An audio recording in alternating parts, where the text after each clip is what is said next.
Y a continuación le doy la bienvenida a Gonzalo del Castillo. Él viene desde Argentina. Gonzalo es director del Club de Roma, del capítulo de Argentina, y el día de hoy nos va a estar compartiendo una charla sobre el libro La Tierra para Todos, que es el último reporte del Club de Roma y es una guía de supervivencia para la humanidad. Entonces, bienvenido Gonzalo, muchas gracias y qué honor tenerte acá. Muchísimas gracias, Luisa. Bien, perfecto, estaba teleprobando. Luisa, Juli y a todos los que están organizando este evento por permitirme compartir unos minutos con todos ustedes para presentarles algo que luego de la charla de Mario, la introducción que nos hizo y la de Diego, creo que va a alumbrar un poquito, ya con lo que venimos viendo, gran parte del principal problema que tiene nuestra civilización actual, fundamentalmente occidental, que ha dejado de lado o ha olvidado muchas de las cosas que nos compartieron Mario y Diego, pero que al mismo tiempo tiene algunas cosas que son relativamente positivas, pero que plantean una paradoja muy marcada a la hora de ver el estado planetario actualmente con algunos de los puntos que mencionaba Luis al principio de la crisis planetaria que estamos viendo. Así que yo lo que voy a querer hacer ahora con ustedes es, primero, alumbrar esa paradoja particular que estamos viviendo. Si logro... A ver. ¿Para qué lado apunto? Ahí vamos. Ahí va. Bueno. Lo primero y principal es alumbrar una paradoja muy marcada de nuestro modelo actual. Y es que sabemos, como nunca antes en la historia de la humanidad, lo mal que estamos haciendo las cosas. Y lo sabemos con una certeza científica que es pasmosa. O sea, en diferentes ámbitos del mundo científico, sabemos, por ejemplo, lo mal que estamos actuando en relación a la diversidad. Estamos atravesando, según la ciencia, la sexta extinción masiva apalancada por primera vez por una especie, y esa especie somos nosotros. Para ponerlo en términos bien prácticos, el proceso de extinción de especies que estamos atravesando hoy es igual en magnitud al que sufrimos con la extinción de los dinosaurios y ese gran meteorito que hoy en día todos referenciamos cuando tratamos de hablar de biodiversidad. Lo mismo también sabemos, y es paradójico, con el informe del panel de recursos, que muchos de los recursos minerales esenciales para sostener la calidad de vida de las comunidades humanas actualmente y para, por ejemplo, promover la transición energética, tienen una disponibilidad limitada. Sabemos en algunos casos que no más de 30 o 40 años de recursos disponibles para seguir sosteniendo el estándar de vida de las sociedades actuales. Y lo mismo también sabemos, por ejemplo, en relación al cambio climático, que estamos muy próximos a atravesar el umbral que la ciencia dice no deberíamos pasar para evitar que el planeta en su conjunto ingrese en un escenario completamente desconocido de cambio climático desbocado. Y la verdad que todo este conocimiento que venimos duplicando más o menos cada 2 años, o sea, cada 2 años el acervo del conocimiento científico se viene duplicando, data no de hace 5, 10 o 20 años, sino que tiene una raigambre histórica bastante marcada. Y puntualmente, hoy les quiero compartir un informe en particular, que es el de los límites del crecimiento, que fue un informe, digamos, paradigmático en su momento, porque fue el primero que en los años 1970, tratemos de reforzar esta idea, 50 años atrás, advirtió algo que hoy es una verdad de perogrullo para la mayoría de nosotros. Y es básicamente que el modelo, en principio, es una realidad obvia, que es que el planeta tiene límites físicos infranqueables. Ahora, lo que hizo el Club de Roma en los años 70 fue tratar de modelar escenarios futuros para la humanidad, según esta optara por diferentes senderos o caminos de desarrollo. Es decir, lo que hizo, y por eso fue precursor en su momento, fue meter en un gran ordenador, con una metodología que se llama dinámica de sistemas, una serie de variables y datos estadísticos para ver qué podía llegar a pasar con las sociedades humanas si éstas optaban por X o Y caminos alternativos de desarrollo.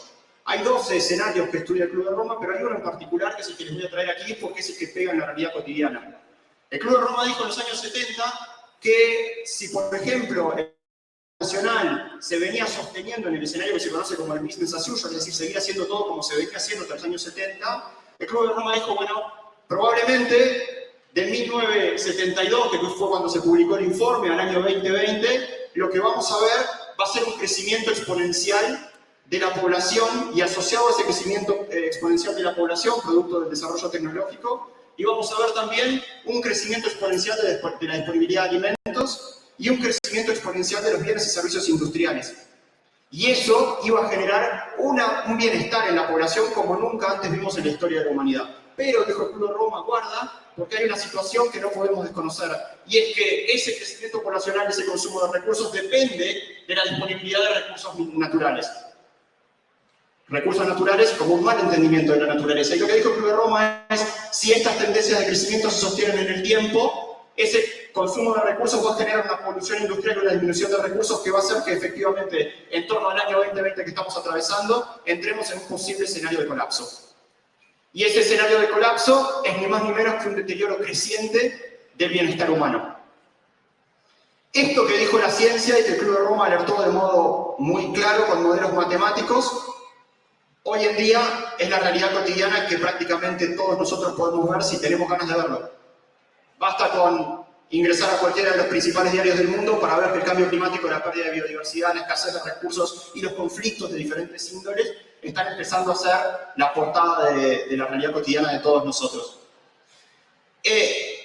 Pero ahí hay una pregunta esencial que creo todos nosotros nos debemos hacer para problematizar nuestro modelo conceptual actual, y es el por qué. O sea, ¿por qué a pesar de tener tanto conocimiento científico que lo venimos duplicando cada 2 años, por qué a pesar de saber que nuestro modelo se basa sobre fundamentos biofísicos completamente insostenibles y que esto es una realidad que afecta en todos los territorios, por qué no podemos cambiar? Aquí hay 2 ámbitos, yo me voy a remitir solamente a uno, el otro creo que lo vimos en las 2 charlas previas. Creo que el problema fundamental por el que no podemos cambiar es porque nuestra cosmovisión no nos permite cambiar.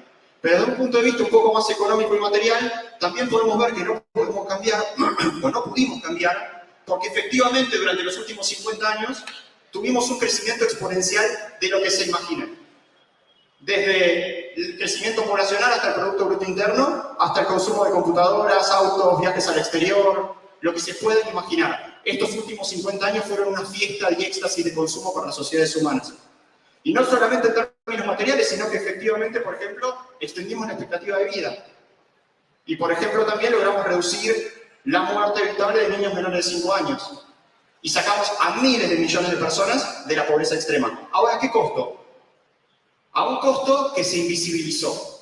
Se puso debajo de la alfombra. Y es el costo asociado a los impactos ambientales, lo que ven en el otro margen de la pantalla. Básicamente, todos estos indicadores que en gran parte sirvieron para validar el sistema actual, para decir, che, Club de Roma, te equivocaste porque tan mal nos está yendo, se olvidaron de todo esto. Y tiene una correlación directa. O sea, a mayor consumo de computadoras, autos, viajes, PBI, lo que fuera, van a ver que hubo un mayor consumo de emisiones gaseosas de todo tipo y que en paralelo hubo un crecimiento, por ejemplo, de la degradación de los bosques, de la pérdida de cobertura nívea, de la acidificación de los océanos, de la pérdida de biodiversidad. Este es el problema fundamental de nuestra sociedad actual, que planteó todo sobre la base de un crecimiento económico desconociendo de lleno todas las bases biofísicas que hacen posible cualquier tipo de desarrollo económico.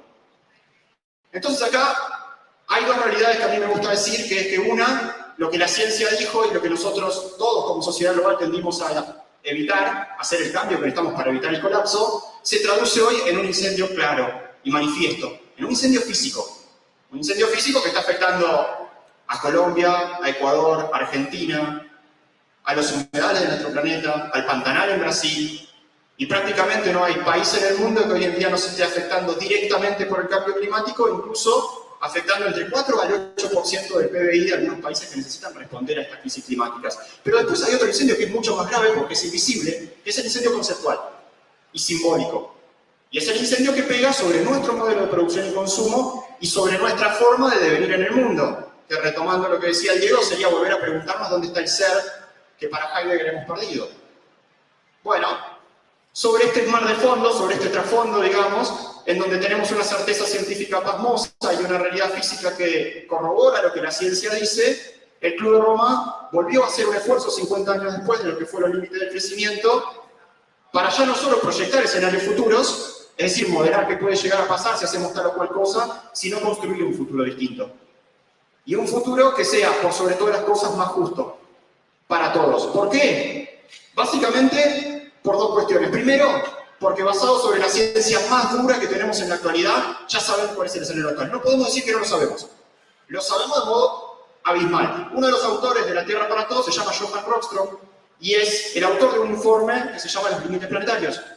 Y básicamente lo que trató de hacer el Potsdam Institute fue ordenar un poco la cantidad de información disponible y decirle a las comunidades globales, al mundo entero, los decisores políticos y demás, que el planeta, para poder mantenerse dentro de límites aceptables que permitan la vida en la Tierra, la vida que conocemos nosotros, tiene que tratar de evitar sobrepasar ciertos límites planetarios. El Instituto de Resiliencia de Estocolmo define 9 límites planetarios, que son los que están viendo aquí: el cambio climático, la pérdida de biodiversidad, la transformación del uso del suelo y demás. Y lo que viene haciendo en el 2019 es viendo qué tal estábamos como sociedad global en relación a estos límites. Del 2009 a esta parte, en el primer momento en que se corrió el framework, la metodología, estábamos atravesando 3 límites, o sea, en 3 límites estamos excedidos. Hoy, 2023, en 6 de esos 9 límites estamos abrumadoramente sobrepasados. Y los otros 3 estamos camino a sobrepasarlos en poco tiempo. Lo que dice la ciencia es que sobrepasando estos límites se deviene un colapso. Ahora, lo que dijo el Club de Roma, porque esto ya lo había advertido en los años 70, es que ya no alcanza simplemente para remitirnos en las bases biofísicas y entender el problema. Porque, como les digo, el problema lo sabemos. Y lo sabemos muy bien y lo sabemos hace 50 años. Tenemos que problematizar otras cosas. Y entre otras cosas, por ejemplo, tenemos que problematizar la inequidad social detrás de estos problemas que estamos enfrentando y detrás de los problemas de las dificultades biofísicas en términos ambientales. Entonces ahí el otro abordaje que hace la Tierra para Todos es decir, no solo tenemos que mantenernos por debajo de los límites planetarios, es decir, evitar sobrepasar esos umbrales, sino que además tenemos que garantizar que el 50% de la población del mundo que está por fuera de los servicios básicos esté por encima de un piso social básico. Es decir, que empecemos a verdaderamente pensar un futuro posible, justo y equitativo, en donde todas esas millones de personas, gran parte de ellas en América Latina, tengan acceso a salud, a educación, a vivienda, a trabajo, a prácticas democráticas. O sea, el desafío es doblemente mayúsculo, porque tenemos que mantenernos por debajo de los umbrales ecológicos y al mismo tiempo garantizar que la mitad de la población ingrese por encima del piso social. Y lo que dijo el Club de Roma ahora, a diferencia de lo que habían hecho en los años 70, es que no es solamente un problema de lo que serían, digamos, los sistemas ecológicos.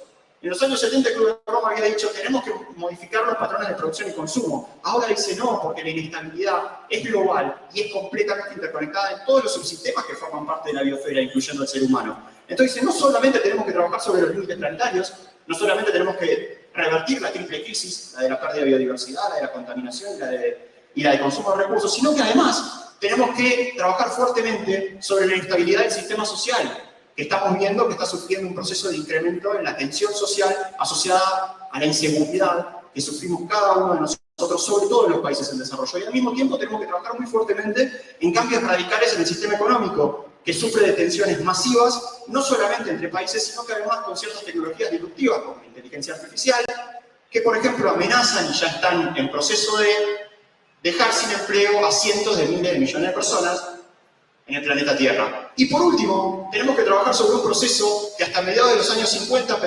pensamos que ya habíamos dejado atrás, que es la polarización política. Desde la Segunda Guerra Mundial no vemos, como en la actualidad, que se viene incrementando desde los años 80, procesos de polarización y desconfianza generalizada y de surgimiento de nacionalismo y autoritarismo como nunca antes, que están floreciendo por todos lados. Entonces lo que tenemos que entender es que no vamos a poder afrontar ninguno de los desafíos ambientales si no entendemos que están completamente retroalimentados continuamente en esto. Y aquí es donde el Club de Roma hace eje en la mirada sistémica, la mirada holística. Tenemos que ver cómo se retroalimentan todos estos puntos. Y fundamentalmente tenemos que entender que no va a haber forma alguna de solucionar los problemas ambientales si no entendemos que la velocidad de acción sobre los límites planetarios, es decir, sobre las acciones climáticas, es una relación de la velocidad de acción sobre la desigualdad y la pobreza. Es decir, si no trabajamos sobre la desigualdad y la pobreza, no vamos a poder trabajar sobre el otro. ¿Por qué? Porque la desigualdad y la inequidad es pasmosa. Fíjense este dato. El 1% más rico de la población generó en 2019 la misma cantidad de emisiones de dióxido de carbono que los 5.000 millones de personas que componen el 66% de la población. ¿Y cuál es el problema de este dato? Y que vemos, evidentemente, que hay una cuestión ética por la cual tenemos que actuar. Pero mucho más allá de la cuestión ética que vemos en la actualidad, que efectivamente no funciona como motor de cambio, tenemos una cuestión muchísimo más pragmática. Y esa cuestión más pragmática es que esos niveles de inequidad que se vienen, como les digo, reforzando desde los años 80, generan procesos de incremento en la tensión social, incluso en los países del primer mundo. Fíjense, en el 2022 y desde el 2019 que se viene haciendo este estudio, se demuestra cómo de 198 países, en la mitad de 111 países, los índices de tensión social vienen incrementándose en forma recurrente, básicamente por una disminución de la calidad y el bienestar. ¿Asociado por qué? Entre otras cosas, por la disrupción de los sistemas ecológicos. Porque tenemos alimentos en menor cantidad, a mayor costo, porque hay menor disponibilidad de recursos y demás. Entonces acá, lo que dice el Club de Roma es, para el nivel de cambios drásticos y sin precedentes que va a tener que hacer la humanidad de aquí al futuro, necesitamos niveles de consenso que no se van a poder alcanzar si no reducimos drásticamente los niveles de tensión social. Y para cambiar eso, lo primero que tenemos que hacer es garantizar que haya equidad. Si no garantizamos la equidad, no vamos a poder plantear un futuro equitativo y justo, que, insisto, va a ser el primer momento de transición histórica de una época a otra, en la cual vamos a tener que pensar que el futuro va a ser consumiendo menos de lo que consumimos hoy. Esto es un cambio que nunca habíamos visto en la humanidad. Y para eso, para ir cerrando, lo que plantea el Club de Roma es que tenemos que trabajar desde una mirada sistémica y tenemos que generar cambios drásticos en al menos 5 ejes fundamentales que están completamente retroalimentados. Y 3 de esos ejes, si se fijan, tienen que ver muchísimo más con cuestiones socioeconómicas.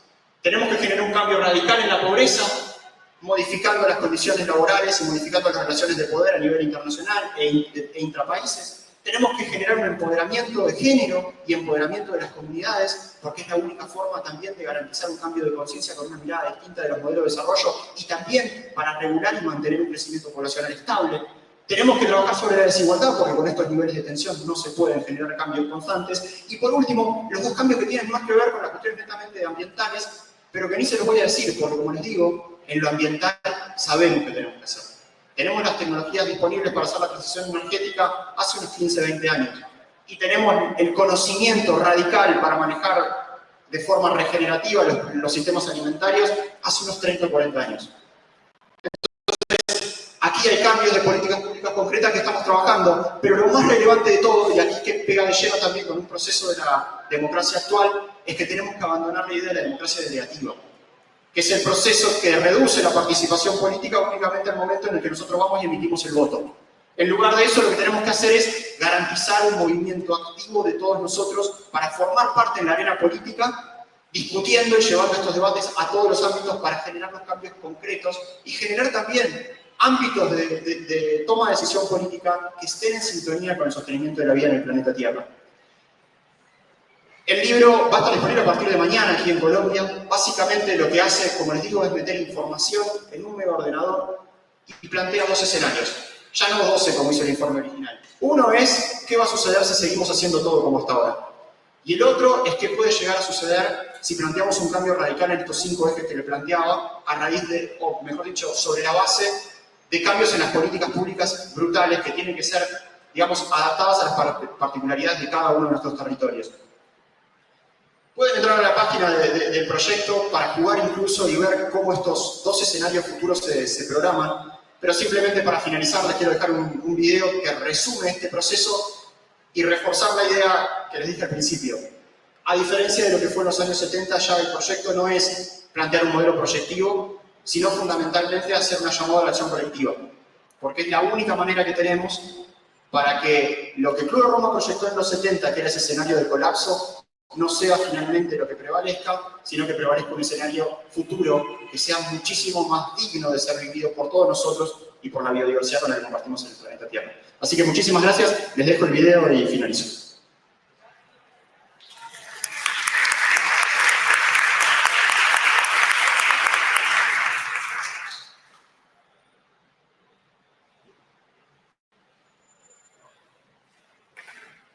No se escucha el audio, me parece.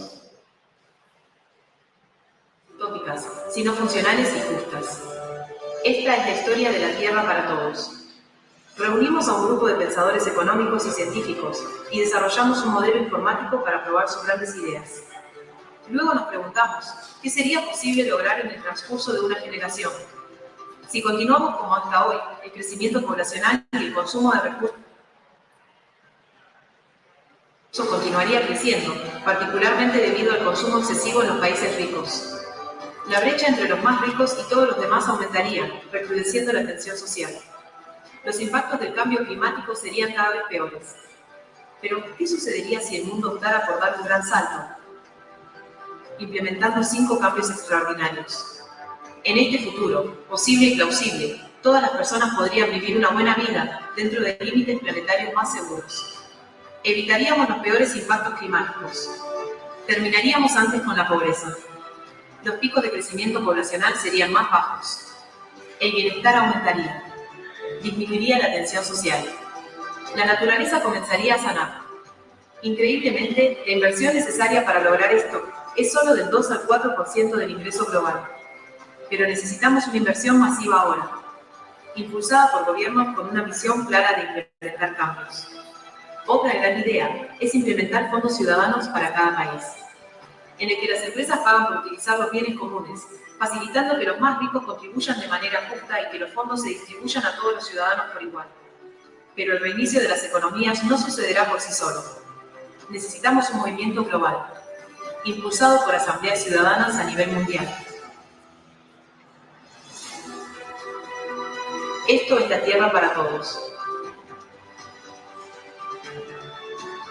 ¿Cómo termina la historia? Depende de vos.